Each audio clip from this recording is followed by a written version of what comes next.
हम डिस्कस करेंगे classification of carbohydrate रासायनिक आधार पर, यानी कि रासायनिक विशेषताओं के आधार पर कार्बोहाइड्रेट कितने प्रकार का होता है। अगर हम इसका संगठन देखें, रासायनिक जो है केमिकल इसका कंपोजिशन देखें, तो ये 3 टाइप्स का होता है। इसकी जो अणुओं की संख्या होती है उसके आधार पर इसको क्लासिफाई किया गया है। जब इसमें एक अणु होता है तो इसे एक अणुई शर्करा कहते हैं, यानी कि मोनोसेक्राइड। ठीक है। जब इसमें 2 अणु होते हैं तब इसे बोलते हैं द्विअणुय शर्करा, यानी कि डाइसेक्राइड। और जब इसमें 2 से अधिक अणु होते हैं तो इसे बोलते हैं बहुअणुय शर्करा या पॉलीसेक्राइड। ठीक है। तो अणुओं के आधार पर इसको 3 में बांटा गया है। अब फर्स्ट हम डिस्कस करेंगे मोनोसेक्राइड्स।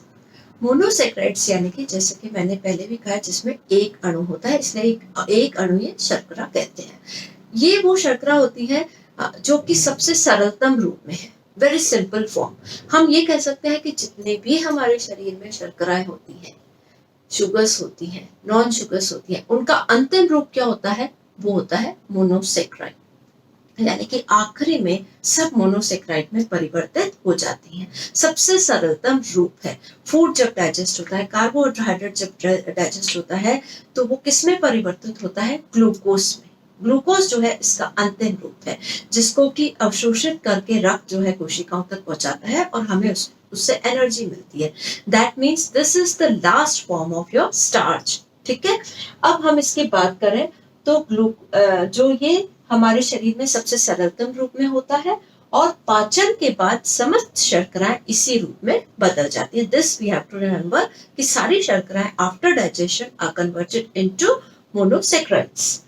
इसमें 6 कार्बन श्रृंखला होती है। ठीक है। इसका जो फॉर्मूला होता है C6H12O6, यानी कि इसमें 6 कार्बन होते हैं, 6 कार्बन होते हैं और H12O6 होते हैं, यानी कि इसके जो हम 3 रूप पढ़ेंगे, दैट इज 3 प्रकार का होता है, ग्लूकोज, फ्रक्टोज एंड गैलेक्टोज। तीनों में यही होता है, 6 श्रृंखलाएं होती है कार्बन की, लेकिन वो अलग अलग रूप में जुड़ी हुई होती है, लेकिन होती 6 श्रृंखलाएं हैं। तो अब हम पहले डिस्कस करेंगे ग्लूकोज। ग्लूकोज जो है सबसे सरल और हम कह सकते हैं सबसे अंतिम रूप जो शर्करा का होता है, दैट इज ग्लूकोज। ग्लूकोज आपने सुना होगा कि ग्लूकोज से वी गेट एनर्जी। जो आप कार्बोहाइड्रेट लेते हैं वो कुछ तो डायरेक्ट ग्लूकोज में परिवर्तित होता है और कुछ जो स्टार्च होता है वो विभिन्न प्रक्रियाओं द्वारा, एंजाइम्स के द्वारा आखिर में ग्लूकोज में परिवर्तित होता है। जब कोई व्यक्ति बीमार होता है, वो फूड नहीं ले सकता, कार्बोहाइड्रेट नहीं ले सकता, उसके शरीर में पाचन क्रिया प्रॉपरली काम नहीं कर रही, तो उसको एनर्जी चाहिए, तो आपने देखा होगा हॉस्पिटल में डायरेक्ट ग्लूकोज चढ़ाया जाता है। डायरेक्ट एनर्जी देने के लिए हम ग्लूकोज पीते हैं। उसी तरह से आप एडवर्टाइजमेंट देखते हो टीवी में, हाउसवाइफ बहुत थक गई है सबको भेज के, उसको एनर्जी चाहिए, तो वो ग्लूकोज का एडवर्टाइजमेंट आता है, तुरंत शक्ति के लिए आप ग्लूकोज पियो। That means with glucose you directly get energy. लेकिन हम जो ग्लूकोज लेते हैं वो we take from carbohydrate rich food, जो हम कह सकते हैं कि एक सबसे अंतिम और सरल इकाई कार्बोहाइड्रेट की क्या होती है? ग्लूकोज होती है। ग्लूकोज जो है इस पे पाचक रसों का प्रभाव नहीं पड़ता और ये घुलनशील होता है, और इसका जो हम ये कह सकते हैं कि इसका जो हमारे कार्बोस का जो अभिशोषण होता है वो ग्लूकोज के रूप में होता है। Whatever we eat, जो भी कार्बोहाइड्रेट हमारे शरीर में जाते हैं उनका अवशोषण जो है वो ग्लूकोज के रूप में छोटी आंत में जाकर के होता है। अगर हम देखें तो कहाँ पे पाया जाता है, इसका जो मेन सोर्सेस ग्लूकोज के कौन से होते हैं? जो जहाँ पे भी मिठास बहुत होगी, बिकॉज इसकी क्वालिटी क्या है, ये बहुत मीठे होते हैं। इनके हम कह सकते हैं कि टेस्ट बहुत ज्यादा मीठा होता है। हमने पहले भी ये डिस्कस किया था कि जो ये शर्करा होती है मीठी होती हैं और जल में घुलनशील होती हैं, तो ये बहुत मीठे होते हैं। तो जो भी मीठे फल होते हैं, मीठे फल अगर हम बात करें तो गुड़ है, ठीक है, शक्कर में आपको डायरेक्ट ग्लूकोज मिलेगा, और इसके अलावा चुकंदर जो होता है उसमें, बीट रूट जो होता है उसमें बहुत अधिक मात्रा में ग्लूकोज पाया जाता है। हमारे रक्त में जो होता है वो ग्लूकोज होता है। आपने देखा होगा कि कोई बीमारियां होती हैं जिसमें रक्त में ग्लूकोज की मात्रा बढ़ जाती है, दैट इज इंसुलिन की कमी से मधुमेह नामक रोग हो जाता है। कार्बोहाइड्रेट का पाचन नहीं होता और रक्त में ग्लूकोज की मात्रा बढ़ जाती है और वो ग्लूकोज फिर मूत्र द्वारा बाहर निकलता है। यानी कि हम ये कह सकते हैं कि अगर हमारे 100 ml जो रक्त है उसमें 800 मिलीग्राम ग्लूकोज की मात्रा होती है। और ये कहाँ होता है? हमारे रक्त प्लाज्मा में होता है, रेड ब्लड सेल्स में, सब में होता है। और ज्यादातर हम देखते हैं कि जब हम भोजन लेते हैं, भोजन के बाद इसकी मात्रा एकदम से बढ़ जाती है। और ये ग्लूकोज यदि अधिक मात्रा में होता है तो हमारे शरीर में लिवर में जाकर के संग्रह होता है इन द फॉर्म ऑफ ग्लाइकोजन। हमारे शरीर में ग्लूकोज जितना हमें जरूरत होती है हम उसको यूज करते हैं, उसके अलावा वो ग्लाइकोजन के रूप में लिवर में स्टोर रहता है। और जब हमारे को आवश्यकता होती है तो वो glycogen is again converted into glucose and that you get energy. हम जरूरी थोड़ी है कि पूरा टाइम भोजन ही करेंगे, हमारे जो गैप होता है फिर भी हमें ऊर्जा तो मिलती है। तो वो कहाँ से मिलती है? Glucose is stored in the form of glycogen in our liver and whenever we need energy हमको वहां से वापस वो परिवर्तित होकर हमारे शरीर को ऊर्जा देता है। सेकेंड टाइप का जो मोनोसेक्राइड है दैट इज फ्रक्टोज। फ्रक्टोज के लिए हमें ध्यान रखना है, इसका जो मेन सोर्स है वो है फ्रूट्स, फलों में पाया जाता है। और हम ये कह सकते हैं कि सबसे मीठी शक्कर जो होती है वो फ्रक्टोज होती है। इसके जो मेन सोर्स होते हैं वो हम कह सकते हैं कि ये पके हुए जो फल होते हैं, शहद होता है, पौधों के जो रस होते हैं, सब में बहुत अधिक रूप से पाया जाता है। और ये फ्रक्टोज जो होता है छोटी आंत में जाकर के ग्लूकोज में परिवर्तित हो जाता है। यानी कि फ्रक्टोज का भी जो अंतिम रूप है दैट इज ग्लूकोज। फल, और इसको हमें ध्यान रखना है कि सबसे अधिक ये फलों में पाया जाता है। फ्रूट्स दे आर रिच और सोर्स ऑफ फ्रक्टोज। ठीक है। Third is galactose. गैलेक्टोज जो होता है वो एक नेचुरली हमें नहीं प्राप्त, हमें ये नेचर से प्राप्त नहीं होता बल्कि ये औद्योगिक तरीके से बनाया जाता है। और ये हम कह सकते हैं कि दूध में लैक्टोज के पाचन के बाद गैलेक्टोज प्राप्त होता है।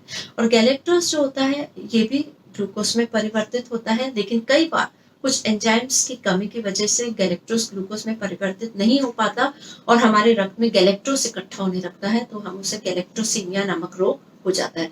That means galactose is also converted into glucose. ठीक है। अब हम बात करते हैं डाइसेक्राइड। डाइसेक्राइड यानी कि दो अणु, द्विसेक्राइड यानी कि ये दो मोनोसेक्राइड से मिलकर जो बनता है उसे कहते हैं डाइसेक्राइड। इसमें दो इकाइयां होती है मोनोसेक्राइड की। इसके एग्जाम्पल है, आप याद रखिएगा, सुक्रोज, माल्टोस, लैक्टोस, तीन होते हैं। ठीक है, सुक्रोज, माल्टोस और लैक्टोस। जबकि हमने मोनोसेक्राइड में जो पढ़ा था वो था ग्लूकोज, फ्रक्टोस एंड गैलेक्टोस। और डाइसेक्राइड में क्या होगा? Sucrose, maltose and lactose. ठीक है।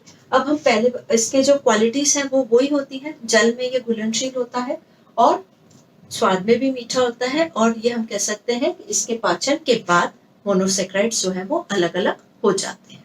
ठीक है। अब पहले हम बात करेंगे सुक्रोज। सुक्रोज जो होता है ये दो अणुओं से मिलकर बना है, दैट इज एक अणु ग्लूकोज का और एक फ्रक्टोज का। यानी कि जब सुक्रोज का पाचन होता है तो ये किस में परिवर्तित हो जाता है? ग्लूकोज में और फ्रक्टोज में। And fructose is again converted into glucose, यानी कि अंतिम जो रूप है वो उसका ग्लूकोज है। और इसका जो मुख्य हम ये कह सकते हैं सोर्स क्या है, सुक्रोज कहाँ से मिलता है? दैट इज गन्ना।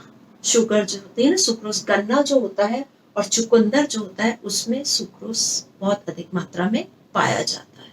Sugar canes are rich in sucrose, जिसे हम कहते हैं मीठी शक्कर जो होती है उससे बनती है। गन्ने के रस से शक्कर बनती है, तो गन्ने में सुक्रोज होता है। सुक्रोज का जब पाचन होता है तो ये ग्लूकोज में और फ्रक्टोज में परिवर्तित हो जाता है। इसका जो अगर हम फॉर्मूला देखें तो ये है C12H22O11, यानी कि इसमें दो अणु मिले हुए हैं, इसलिए इसका फॉर्मूला ये होता है। सेकंड है माल्टोस। माल्टोस आपने सुना होगा, मॉल्ट्स, मॉल्ट जो होते हैं अन्न, जो आपके ग्रेन्स होते हैं, मॉल्टस उन्हीं से ही हमें प्राप्त होता है। मुख्य रूप से हम ये कह सकते हैं कि अनाज जो होता है वो माल्टोस रिच होता है। उसकी जो हम ये कह सकते हैं छिलके होते हैं उनमें ये मॉल्ट्स होता है। मक्का है, आपका गेहूं है, गेहूं में खासकर ये मॉल्ट्स वगैरह पाए जाते हैं। तो मॉल्टोस किससे बनता है? ग्लूकोज प्लस ग्लूकोज, यानी कि इसमें दो अणु कौन से हैं? ग्लूकोज के। दोनों ही दो अणु ग्लूकोज के आपस में मिलकर माल्टोस बनाते हैं। माल्टोस जो है ये अंकुरित अनाजों में पाया जाता है, अनाजों में बहुत अधिक मात्रा पाया जाता है। और हम ये कह सकते हैं कि कॉर्न जो होता है, कॉर्न्स जो होते हैं ना, मक्की के दाने, कॉर्न सिरप में, शुगर में माल्टोज पाया जाता है। इसका डाइजेशन होता है तो then it's converted into glucose. तीसरा है लैक्टोज। लैक्टोज क्या होता है? Lactose we get from milk, दूध से। ठीक है, लैक्टोज में एक अणु ग्लूकोज का होता है और एक गैलेक्टोज का। दो अणु होते हैं, ग्लूकोज एंड गैलेक्टोज, यानी कि जब लैक्टोज का पाचन होता है तो it is converted into glucose and galactose. दूध का जो शर्करा होती है उसको लैक्टोज कहते हैं, ये हमें ध्यान में रखना है। और ये सभी दूध में बहुत अधिक मात्रा में पाया जाता है, लेकिन सबसे अधिक माँ का जो दूध होता है that is rich in lactose. ठीक है, और इसका भी पाचन होता है तो ये ग्लूकोज और गैलेक्टोज में परिवर्तित होता है और गैलेक्टोज वापस ग्लूकोज में। तो दीज वर द डाइसैकेराइड्स। ठीक है, मोनोसैकेराइड कौन से थे? Glucose, fructose and galactose. Disaccharide कौन से थे? Sucrose, maltose and lactose. Now we will come to polysaccharide. Polysaccharide जो होते हैं वो होते हैं सबसे जटिल स्टार्च जिसे हम कहते हैं, दैट इज पॉलीसैकेराइड। तीसरे प्रकार की जो शर्करा है वो है बहुअणीय, यानी कि पॉलीसैकेराइड। पॉलीसैकेराइड की हम बात करें तो ये सबसे जटिल शर्करा है, यानी कि इसमें 2 या 3 से अधिक इकाइयां पाई जाती हैं शर्करा की। कई बार 50,000 से अधिक इकाइयां भी इसमें होती हैं और ये आपस में जुड़ी हुई रहती है। ठीक है, और इसमें हम ये देखें तो सबसे अधिक जटिल कार्बोज इसमें पाए जाते हैं और इसके पाचन में भी सबसे अधिक समय लगता है। अब देखें तो इसकी जो क्वालिटीज होती हैं वो है कि इसमें मिठास कम होती है, टेस्टलेस होती है, और इसको हम ये अगर बात करें तो पाउडर के रूप में होती है, जल में अघुलनशील होती है, यानी कि कोलॉइडल रूप में पाई जाती है। इसके एग्जाम्पल्स कौन कौन से होते हैं? पहला है starch, then dextrin, glycogen, cellulose and pectin. अब हम सबसे पहले डिस्कस करेंगे स्टार्च। स्टार्च जो है वो सबसे जटिल कार्बोहाइड्रेट है।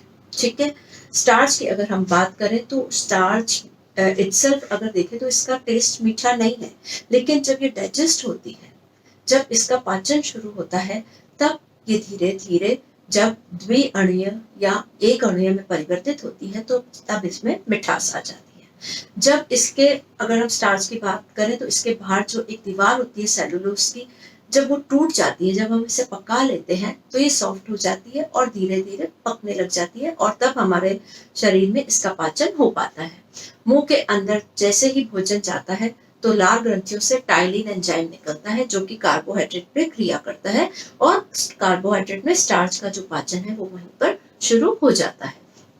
अगर आपको मैं एग्जांपल दूं कि अगर हम अनाज और फलों को कंपेयर करें तो अनाज जो कच्चा होता है, आपने देखा होगा मक्की के दाने हैं, ये मिठास में होते हैं, यानी कि उस समय जब ये कच्चे होते हैं तो ये हम ये कह सकते हैं कि एक अणुईय होते हैं, यानी कि मोनोसेक्राइड्स होते हैं या डाइसेक्राइड्स होते हैं, लेकिन पकने के बाद जब ये सूख जाते हैं तो इनमें स्टार्च ज्यादा आ जाता है, यानी कि ये बिकम मल्टीसेक्राइड है ना, पॉलीसेक्राइड बन जाते हैं और इसमें मिठास कम हो जाती है।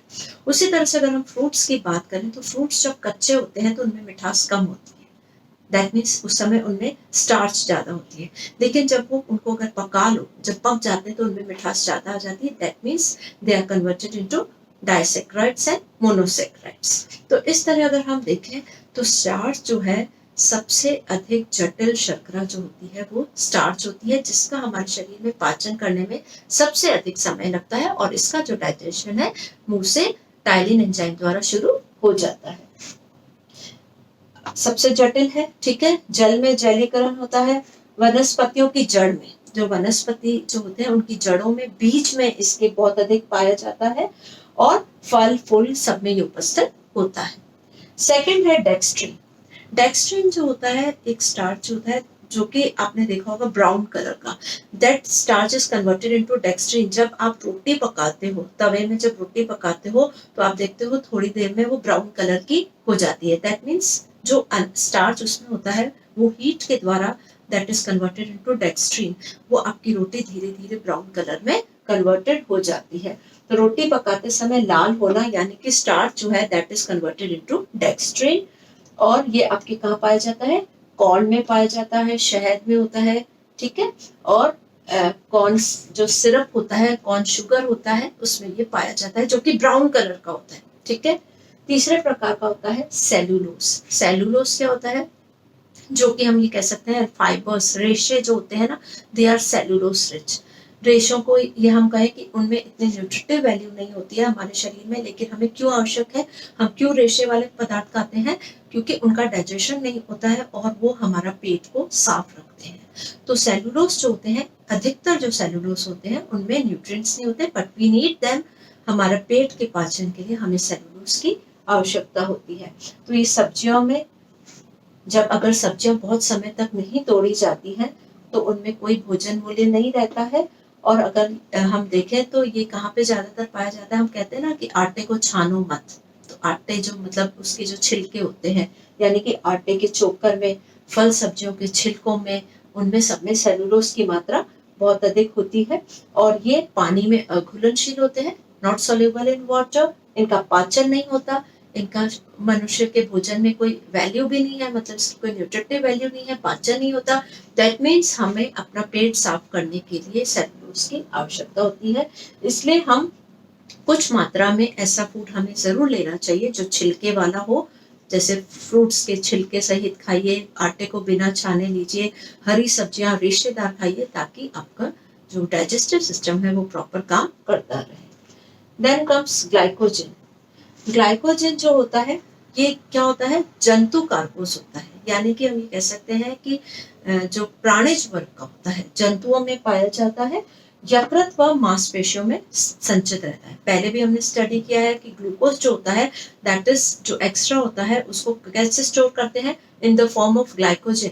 आपके लिवर में वो ग्लाइकोजन के रूप में स्टोर रहता है और जब भी हमें शक्ति की जरूरत होती है तो वो ग्लाइकोजन जो है ग्लूकोज में परिवर्तित हो जाता है। ये हमारे, हम कह सकते हैं कि जो हमारे मनुष्य में 350 ग्राम जो है यकृत में ये जमा रहता है हमेशा। Now comes पेप्टिन। पेप्टिन जो एक ये है, एक तरह का हम कह सकते हैं स्टार्च जो है, that we need for preservation of fruits and vegetables. इसका भोजन में कोई मूल्य नहीं है, ये पके हुए फल और जड़ वाली सब्जियों में पाया जाता है फलों के संरक्षण के लिए। जब फ्रूट को प्रिजर्वेशन करना है, जैसे जैम जेली बनाने में इसका विशेष योगदान होता है। चीनी की उपस्थिति में अम्लीय माध्यम में ये जेली के रूप में जम जाता है। ठीक है। तो इस तरह से आपने देखा डिफरेंट टाइप ऑफ जो हमारे शरीर में पॉलीसैकेराइड्स होते हैं, that is starch, dextrin, glycogen, cellulose and pectin. Next we will discuss carbohydrate के प्राप्ति के स्रोत।